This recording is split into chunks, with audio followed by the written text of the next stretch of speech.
Okay, Bismillahirrahmanirrahim. Assalamualaikum warahmatullahi wabarakatuh and good morning everyone. Okay, thank you for joining for our class today. So I'm sorry we have to record these sessions because I have some commitments today. Okay, so this is class GSS681 or GLS693, dissertation number 2. So that means you must pass dissertation number 1 first, and then you can join this class. For those who has not passed the dissertation number 1, so you need to drop these subjects. Okay, so I'm Nizam, so I will conduct this class for the rest of this semester.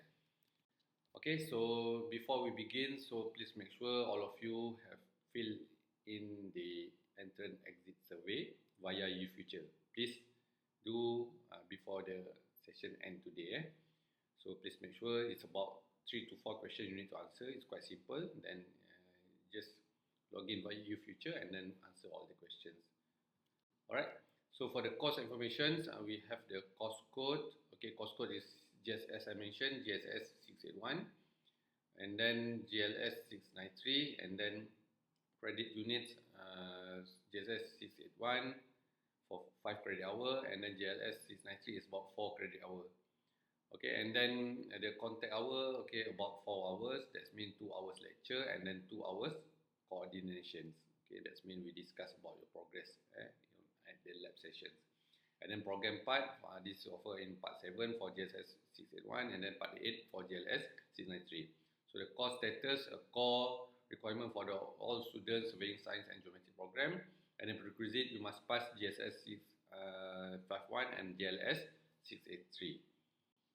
Okay, so for the course outcome, okay, the end of this course, okay, you should be able, okay, to explain the research advancement and compile substantive conclusion that indicate future direction relevant to the surveying science and geomatics. So we trying to develop your cognitive level thinking. Okay, so we try to develop the C6, that means the highest cognitive level. Okay, so and then the second CLO, okay, touch on the information management and lifelong learning. So you should be able, at the end of this course, you should be able to justify the managerial skills required for conducting comprehensive data collection and analysis to solve the complex research problem adhering to professional land survey standards. So this is, we teach you how to value. Okay, so that means this is for lifelong learning outcome.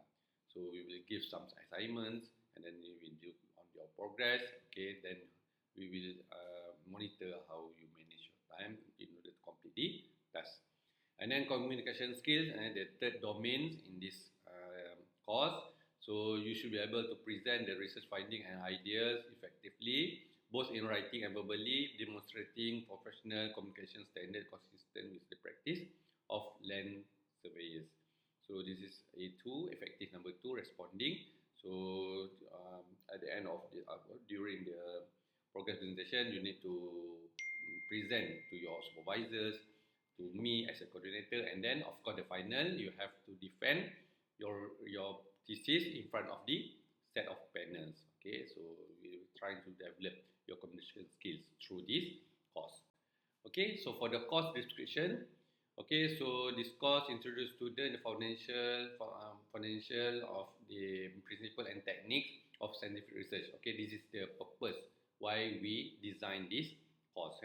So to make sure you understand about the principle and techniques in order to conduct this scientific research. Of course, it's in order for you to conduct the scientific research, it's involved on the preliminary study, it's involved on the data collection, it's involved in the data processing, data analysis, data analysis and conclusions. Okay, so you will experience on hand-on experience with your supervisors. So in order how you defend with me, coordinator, and then how you defend with the panels. So from A to Z. So the core focus, bridging the theoretical knowledge which you have learned since semester 1 until semester 6 or semester 7, and with practical research methodology to produce the publication in quality works.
Okay, for the teaching methodology, we have about three methods. Okay, first is of course the lecture session. This is the lecture session. So structured in 2 hours weekly. Okay, so we'll cover on the framework, the methodology, and then the best practice in academic writing and presentation. And then supervision, of course, you have your own supervisor. Okay, so you must refer to your supervisor every week. So we suggest about 2 weeks. So of course, when you meet the supervisor, every week you will meet with me as a coordinator. I will look on your progress. Okay, every week, at least 2 hours. Okay, you have session with me in order to see on your progress, your current progress every week. And then we have the blended learning. That means I provide some materials in via the feature, and then you can access. Then you can study by your own. Okay, for the assessment structure, so I divide by two because we have the different structure here. Okay, for the GSS681, okay, we have three breakdown. We have the assignment, we have dissertation and presentation. So assignment will cover about 20%, and then dissertation cover with about 50%, and then presentation cover about 30%. So 20% is of course assignment. We'll assess your assignment week by week, and then the 50% dissertation by your supervisor. So based on your supervisor, then you meet the supervisor and this kind of supervisor, and then supervisor will evaluate 50%, and then you present in front of the panel, they will give you about 30%. Okay, and then GLS 693, okay, we have a lot of elements there, so but only three sources: coordinator, supervisor, and panel. So coordinator will evaluate on the assignment and the written and progress. So assignment about 20%, and then written progress about 10%. And then supervisor also will cover two parts, written and oral. Written about 20%, and then oral 10%. And then panel will cover about 40% for GLS 693. Okay, you must refer lah. So most of the students here registered and enrolled under the GSS 681. Okay. And then GLS 693, okay, students undergo the more comprehensive evaluation, including separate written and oral. So culminating in a formal thesis. Defense is about 40% for the final grade. Okay, so this is the rubric. So every assessment we have the rubric, the specific rubric. Okay, for the rubric assignment, quite simple. You just refer to our rubric there. Okay, so 1 to 2 marks, very late submission, and then progress submission did not meet the requirement. Okay, so, but all the submission must approved by the supervisor. Otherwise, I will give the 0 marks. Okay, and then 5, how to achieve 5. So you submit on time, give the due date, then you submit on time. Then you will get the 5 marks. And then progress submission completed, and then agreed by the supervisor. And then the content quality, okay, so it's about 20%, okay, I mentioned before. Okay, for the GLS 693, and then for the GSS 681, also 20%. Okay, for the depth of research, the accuracy information is relevant to the cause and objective, and the analysis rigor, so critical thinking, problem solving approach, and the presentation, clarity of writing, and proper presentations to the academic.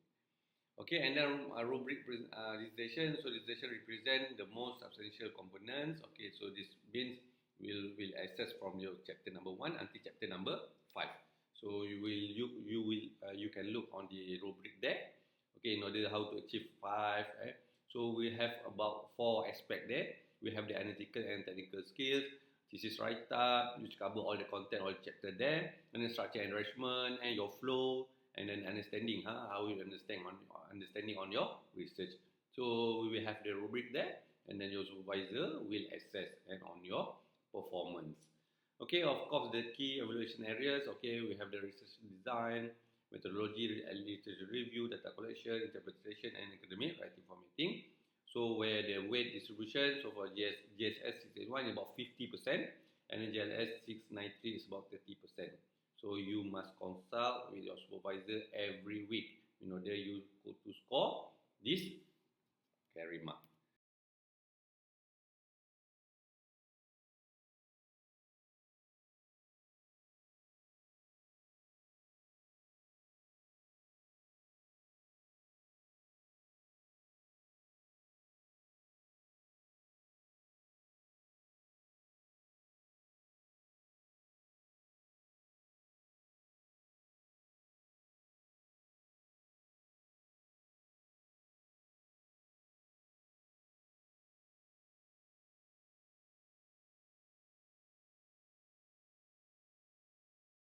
Okay, so for understanding the presentation rubrics, okay, so your thesis presentation will be evaluated, okay, across multiple dimensions and is contributing to the overall assessment. Okay, so content mastery, okay, you must understand in depth whatever you study. So you must have the depth in understanding, and then you must clear what are you going to solve. Okay, that's mean your problem statement. And then for some of you have stated the research question, so which derived from the problem statement in chapter number 1. So you must understand that, and then how you use and I mean how you deliver your presentation. You must use the visual communication, for example, the Prezi, the Canva, the PPT, and the slide and etc. Okay, and then how you deliver. Of course, in front of panel, you must deliver in by confidence. You must spacing and ability to respond all the question raised by the panels. Okay, that's very important. That's why you need to understand whatever research or study that you conduct right now. Okay, don't simply say, I'm not sure, I don't know. Okay, so we'll get the low marks. Alright, for the crafting and effective presentation structure, okay, so make sure you have the opening impact, and so hook your audience, okay, with completing the research question or the problem statement of your study. And then you mention about the previous study, whatever related with your study, and then you highlight whatever method that you use, okay, which method, why you choose this method, and then what are the data involved, and where you're going to obtain the data, everything, and etc. And then the result showcase, okay, you need to present your finding in clear visual, and so please make sure all the figures have the high resolution and more than 300 dpi.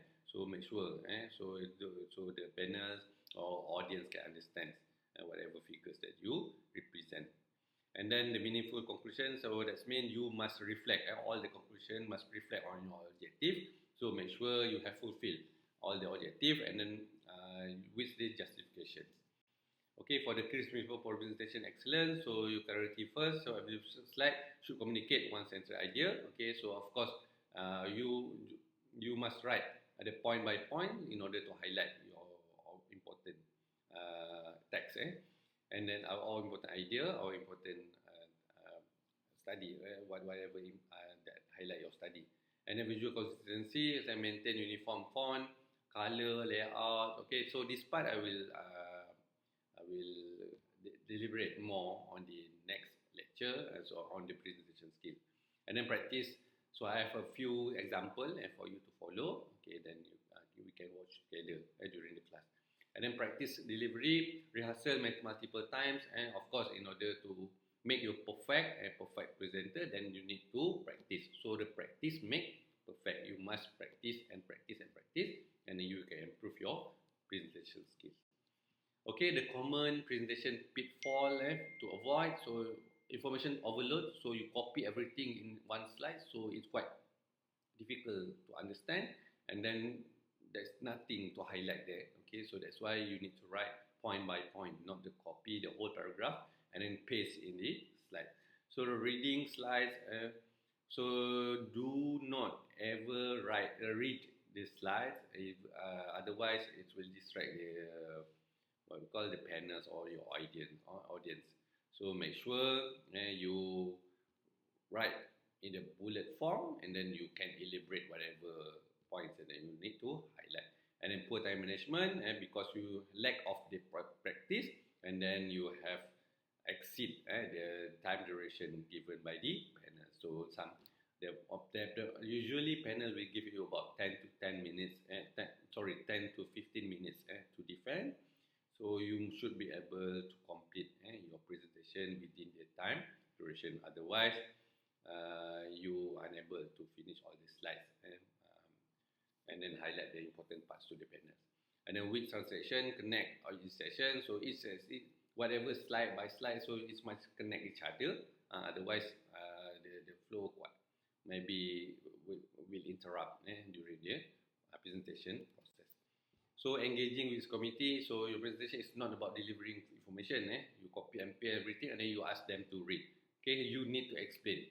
Okay, it's about demonstrating your scholarly maturity and intellectual confidence. So anticipate the challenge question. So that's why you need to do practice, and then you watch whatever you need. You can record your presentation, and then record. Then you watch on your recorded presentation, and then you can improve. Okay, then you need to anticipate the question raised by the panels. Okay, and acknowledge the limitation. So how we can anticipate the question? Then of course you need to discuss with your supervisor. Okay, and acknowledge limitation of your research. So this is very important. So the limitation you should mention in chapter number 1. We have the scope and limitation section. So please mention all the limitation in this section. And then please show your enthusiasm for this topic. So please show that you have spirit, the enthusiasm to conduct this study, and then what are the future direction, and maintain eye contact with the committee member or committee panel. Okay, don't look other place. Okay, so distract. It will make your connection. It will break the communication between you and the panel. Okay, so your committee wants you success. So view question as opportunity to showcase your expertise. So these are the essential readings for this thesis. So there are a few there. Okay, we have Felix and practical guide to of dissertation writing, and then we have Lafron et al. And writing on literature review, and then we have Burke and Sofa and elements of inquiry research, and then Terrell is about writing a proposal for your dissertation, and then Turbine and the manual writer for the research paper. Day and Gester, how to write a published paper, and etc. And then there are many more in the website, and you can just find. Right now we have the AI, we have the digital book, e-book, everything. Then you can refer whatever related with your.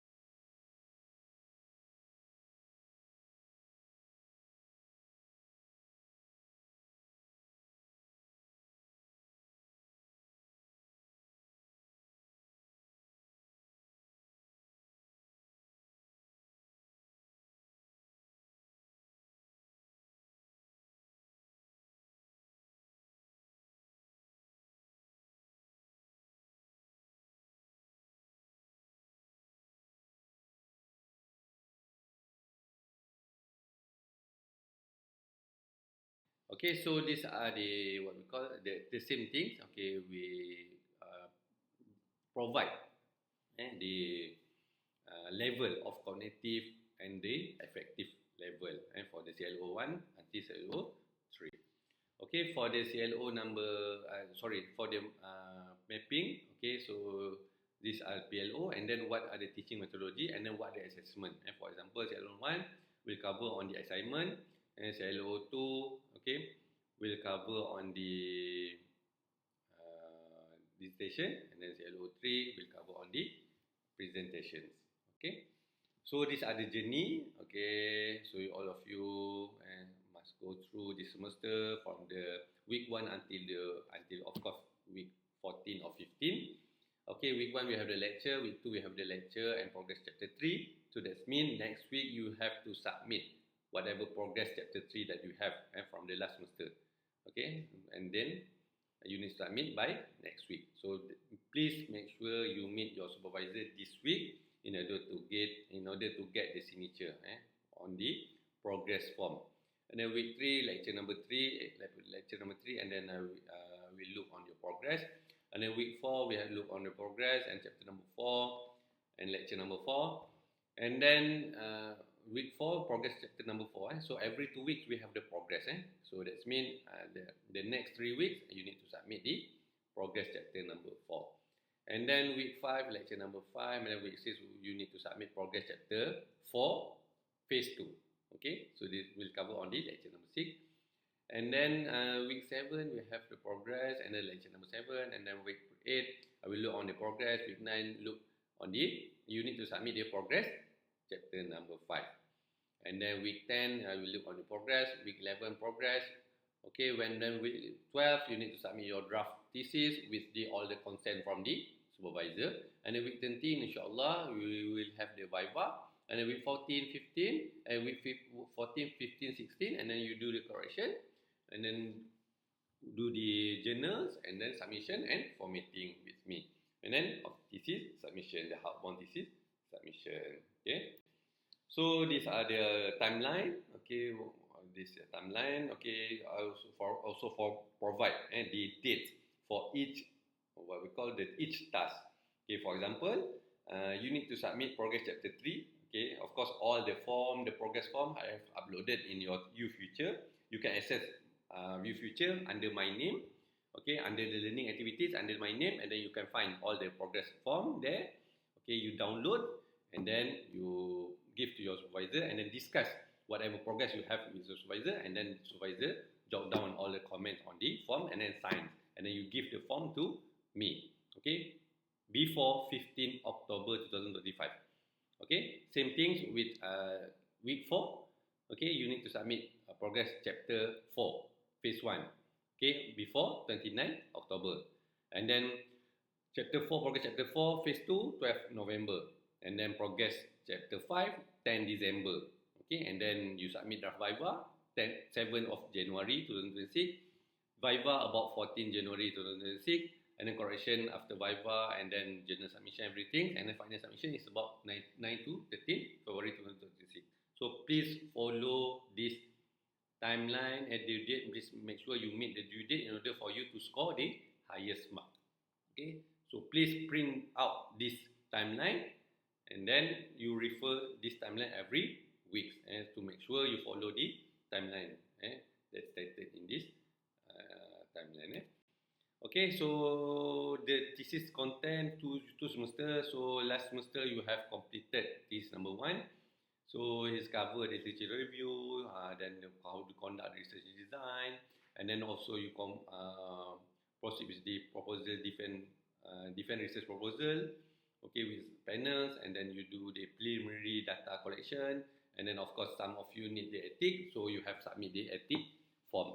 Okay, semester number 2, and full scale data collection analysis, and then result interpretation discussion, and then this semester you have to execute all the data collection. You must complete, and then you need to perform the data processing. Okay, of course, once you completed with data processing, and then you can produce the results. Okay, then you need to discuss the result.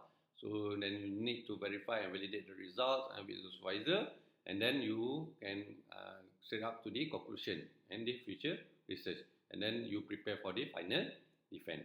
Okay, so we have overlap chapter number 3 here. Chapter semester 1, which is thesis number 1. You have research methodology chapter 3, and then in semester 2 also you have begin with the research methodology. Why? In dissertation 1, you only cover research methodology until the design of the framework. Okay, and then maybe you conduct the preliminary study. Okay, and then maybe you conduct the data collection. Okay, so this semester you need to revisit again your research methodology flowchart, and then you will revise everything that's related with your study. So that means you need to emphasize your preliminary study, data collection, data processing, and then data analysis, and then conclusion. And then you must complete all the requirement in chapter number 3 by next week. Before next week, you need to complete everything. Okay, so I think that's all. Thank you very much. Thank you for your attention. Okay, we'll see you next class. Thank you. Assalamualaikum warahmatullahi wabarakatuh.